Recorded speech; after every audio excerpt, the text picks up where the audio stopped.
Le sanzioni economiche contro la Russia stanno danneggiando pesantemente anche le imprese italiane. Lo scontento dei contadini per l'importazione dell'olio dalla Tunisia e del grano dall'estero a dazi privilegiati. La crisi del progetto europeista nella parte centrale e orientale del paese dà spazio ai movimenti xenofobi. Il premier ungherese Viktor Orban usa anche il calcio per aumentare la propria popolarità. I romanzi di Cristina Chiperi, sedicenne padovana nata in Moldavia, sono in vetta alle classifiche dei libri più letti dai giovanissimi.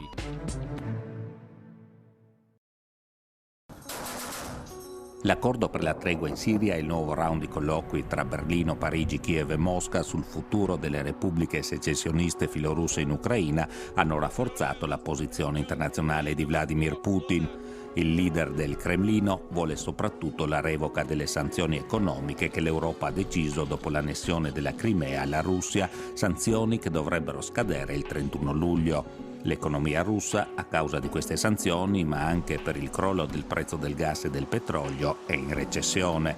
Le sanzioni però hanno provocato danni anche all'economia italiana. Roberto Snaidero, presidente di Federlegno, da tempo chiede al governo di revocare l'embargo contro Mosca. La richiesta che noi abbiamo fatto, e lo stiamo facendo da tempo, da circa un anno e mezzo al governo italiano, è di eliminare totalmente queste forme di embargo che purtroppo stiamo subendo su diversi settori merceologici. Ancora purtroppo non abbiamo nessuna risposta positiva, però dal punto di vista diplomatico mi sembra che stiano ragionando in termini di eliminare queste misure. Le stime dei danni subiti dall'economia italiana a causa delle sanzioni e delle controsanzioni russe variano da un minimo di 5 a un massimo di 10 miliardi di euro. Il settore più colpito è l'agroalimentare. Gravi i danni subiti dalla metalmeccanica, sia per il calo delle vendite dei prodotti finiti, sia per gli investimenti bloccati. Per quanto riguarda il nostro settore, abbiamo perso in 2 anni e mezzo abbiamo perso circa 200-250 milioni di esportazioni verso il mercato russo. Era il terzo mercato su cui esportavamo e con un totale di circa 950-980 milioni di euro di esportazione, nel 2015 abbiamo chiuso con 732 milioni di esportazione. A Bruxelles la decisione sulla proroga delle sanzioni non sarà più automatica come è stato nel recente passato. Contro la proroga è schierata l'Italia, con lei l'Ungheria, la Repubblica Ceca e la Slovacchia. L'embargo scontenta anche l'industria tedesca, ma a provocare la recessione in Russia sono le sanzioni o anche il calo del prezzo del petrolio? Tutte e due assieme hanno contribuito a creare questa grossa disparità sul mercato. Ma l'embargo fa più male a chi lo subisce o a chi lo applica? Secondo me ad entrambi. Non è detto nella stessa misura, ma sicuramente a chi le applica perché si preclude la possibilità di esportare su un mercato e chi le subisce perché comunque gli viene precluso la possibilità di operare con certi partner. Valentinuz fa notare come il crollo dei prezzi degli idrocarburi ha indotto Mosca ad aumentare in modo rilevante la produzione nelle miniere d'oro. In un contesto di portafoglio di materie prime, se tu hai entrambe le materie prime a fronte di un petrolio che scende, quindi è meno conveniente da estrarre, cerchi di andare a estrarre invece un materiale, l'oro, che ha prezzi che stanno comunque salendo. Oro che può essere utile anche per sostenere il rublo sempre più svalutato.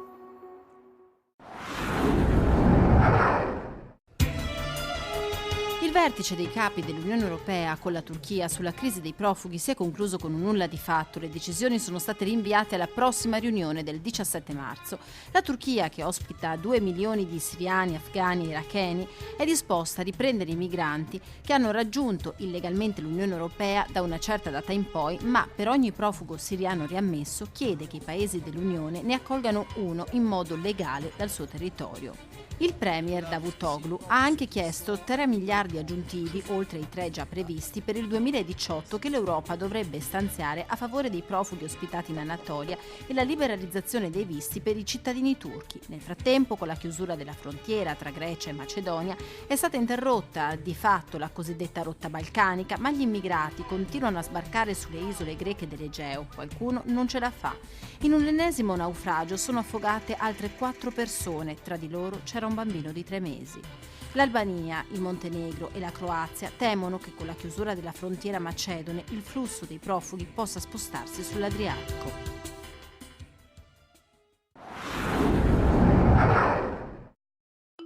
Olio d'oliva, un tasto dolente per l'Europa. La recente decisione di aumentare l'import dell'euro verde trova in Italia, secondo paese produttore dell'Unione, un muro di contestazioni.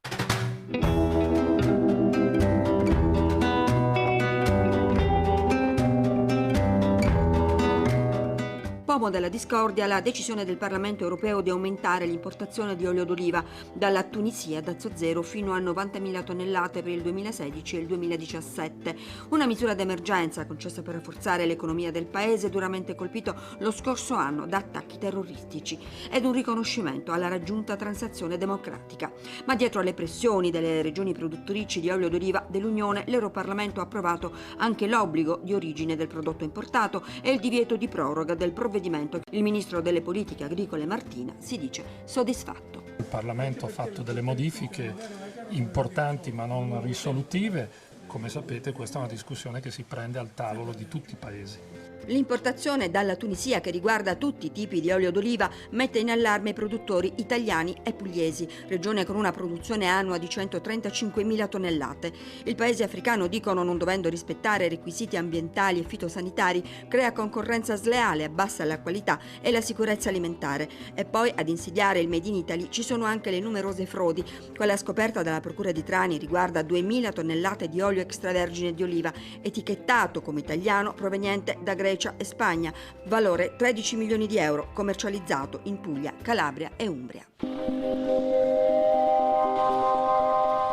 Le proteste degli agricoltori toccano tutti i paesi dell'Unione. In Grecia per la pressione fiscale, a Bruxelles i produttori di latte contestano la sovrapproduzione. In Francia trattori in marcia verso Parigi contro il crollo dei prezzi. Gli agricoltori tedeschi protestano contro gli accordi commerciali tra Europa e Stati Uniti, più noto come TTIP.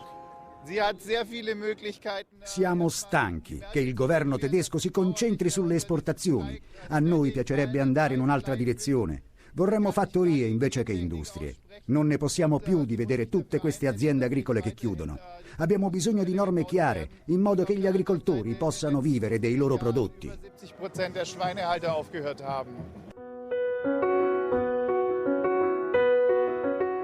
Dall'oro verde all'oro giallo, dalla guerra dell'olio a quella del grano, la protesta dei coltivatori diretti a Bari attira telecamere e reporter. La Guardia Forestale all'uscita del porto ferma 6 tir, questo arriva dal Messico, si teme grano contenente aflatossine. Esami di laboratorio più approfonditi elimineranno ogni dubbio, nessuna contaminazione. Ma quella della qualità è una delle questioni, l'altra è la quantità. La protesta denuncia oltre 1 milione di tonnellate di grano scaricate nel porto pugliese in 7 mesi. Arriva da Canada, Turchia, Argentina, Hong Kong, Marocco, Antigua, Sierra Leone, Cipro. Nello stesso periodo il prezzo del grano è sceso da 34 a 25 euro al quintale. Non è possibile produrre un prodotto sotto i costi di produzione, non ci siamo veramente arrabbiati, soprattutto anche guardando le qualità del prodotto, perché noi siamo certi delle qualità dei nostri prodotti, mentre siamo incerti di tutto quello che arriva. In Slovacchia vittoria di Pirro alle elezioni parlamentari per il premier uscente Robert Fico. Il leader socialdemocratico fino ad ora aveva la maggioranza assoluta in Parlamento. Ora il suo partito, Smer, ha ottenuto poco più del 28% dei voti. Fico ha basato la propria campagna elettorale sul rifiuto all'accoglienza dei profughi di fede musulmana.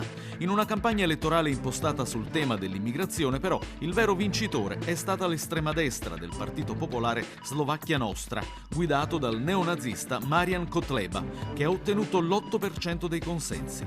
Buona l'affermazione anche dei liberali euroscettici guidati da Richard Sulik. Gli studenti dell'Università di Bratislava, subito dopo le elezioni, hanno organizzato una manifestazione contro quella che hanno definito svolta nazista in Slovacchia.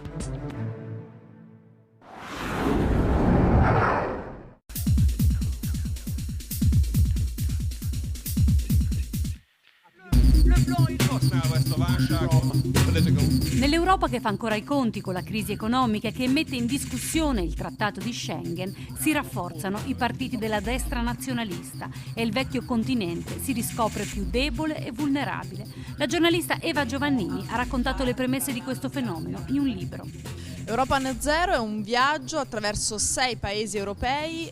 Sono stata in Grecia, nella Grecia terremotata da 5 anni di recessione, sono stata in Germania, nella Germania di Pegida, di questo movimento anti-islamico molto forte, sono stata in Inghilterra, dove Farage è comunque un partito che raccoglie l'UKIP, 4 milioni e mezzo di elettori, poi sono stata in Ungheria, dove Orban è al potere.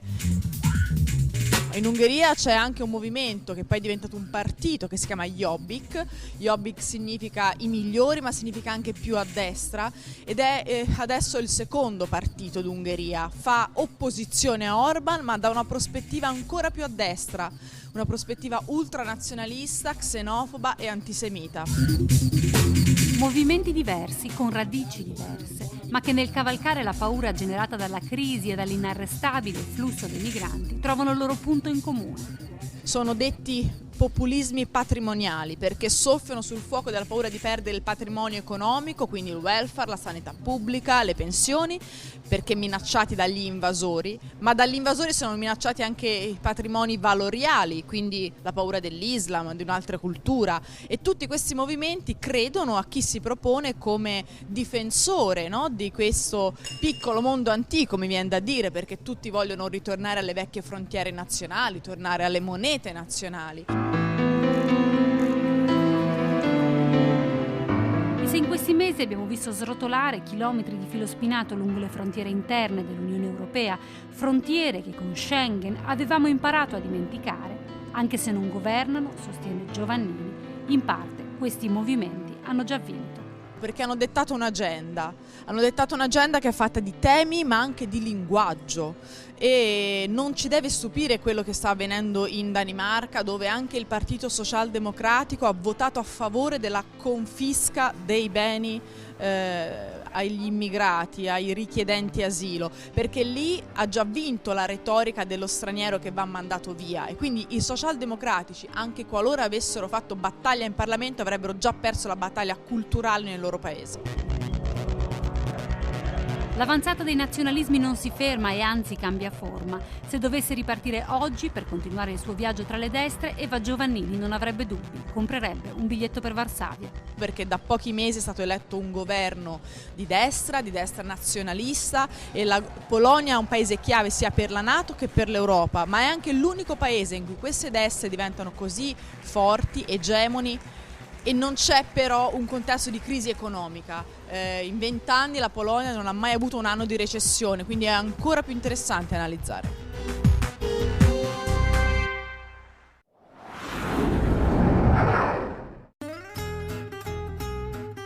Con la duplice vittoria a sorpresa sulla Norvegia nei play-off, il sogno europeo dell'Ungheria calcistica si è avverato dopo 44 anni. Tanto è durata l'assenza dei magiari dalla fase finale di un campionato continentale per nazioni. Una parentesi lunghissima per una nazionale che negli anni 50 tutto il mondo temeva. Epica l'impresa di Wembley con il funambolico 6-3 che condannò gli inventori del football, gli inglesi, alla prima sconfitta casalinga di sempre. Squadra talentuosa con un leader indiscusso, il bomber Ferenc Puskás, che l'ha guidata verso la conquista delle Olimpiadi del 52 e verso la finale del Mondiale del 54, persa a sorpresa contro la Germania dell'Ovest. Un'esposizione dedicata a Puskás, a quella squadra da sogni, si trova nel nuovissimo stadio a 35 km da Budapest, intitolato El Pancho, il suo soprannome spagnolo. L'istituto che porta il suo nome è diretto da un giornalista che ha appena pubblicato un libro su di lui, disponibile anche in inglese. Senza dubbio è stato l'ungherese più conosciuto. Siamo orgogliosi di lui perché è stato un giocatore di calcio e ha dato emozioni a milioni di tifosi nel mondo, e aveva un fantastico carattere. Ci sono centinaia di esempi della sua generosità. Tutti conoscono le sue capacità sul campo. Sentiva la missione di insegnare il calcio e come allenatore ha lavorato in ogni continente. A Puskás si è dedicato il premio FIFA del gol più bello dell'anno. Lui che di reti ne ha segnate 551 nella massima serie ungherese prima, con l'Honvéd spagnola poi, indossando la mitica camiseta blanca del Real Madrid. La sua storia personale si intreccia con quella del suo paese. Nel 1956 carri armati sovietici entrarono a Budapest. Diversi giocatori ungheresi, che in quel momento erano all'estero, compreso Puskás, decisero di non tornare. Per loro il governo ungherese, sostenuto dal blocco orientale, chiese e ottenne 2 anni di squalifica da ogni competizione. 12.000 calciatori ungheresi lasciarono il paese dopo la repressione e andarono a giocare in Italia, in Spagna, in tutto il mondo. Fu una decisione molto difficile per Puskás, perché amava i tifosi ungheresi, amava Budapest, ma voleva provarsi in un contesto davvero professionale. Puskás fu cancellato dai media controllati dal regime, ma rimase nei cuori dei tifosi ungheresi, conquistando Madrid, dove andò a 31 anni suonati, accolto con scetticismo. E pensare che per poco non venne a giocare con l'Inter in Italia, dove visse nel primo periodo dell'esilio. Porta il suo nome il progetto partito nel 2007, l'Accademia Puskás, che intende dare nuovi campioni di calcio al paese. Attualmente sono sotto contratto 140 giovani.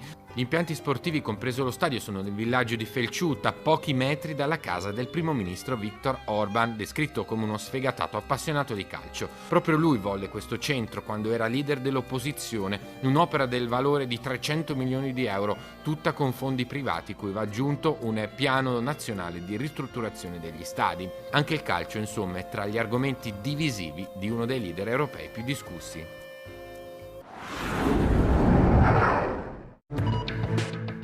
A Dubrovnik sono in corso le riprese di Guerre Stellari, episodio 8. Guidata dal regista Rian Johnson, la troupe sta girando in più luoghi, soprattutto nel cuore del centro storico dell'antica Ragusa. Le scene più particolari sono state girate sullo Stradun, sulle mura e nel palazzo del rettore. Disney e Lucasfilm hanno pagato al comune di Dubrovnik un compenso di 4 milioni di euro, oltre ai risarcimenti agli abitanti della zona e ai negozianti che hanno l'ingresso o la vista bloccati dal set. Il film dovrebbe uscire nelle sale a dicembre del 2017. Gli alberghi di Dubrovnik intanto però registrano un significativo traffico di turisti coreani e giapponesi arrivati nella città dalmata proprio per assistere alle riprese della saga stellare.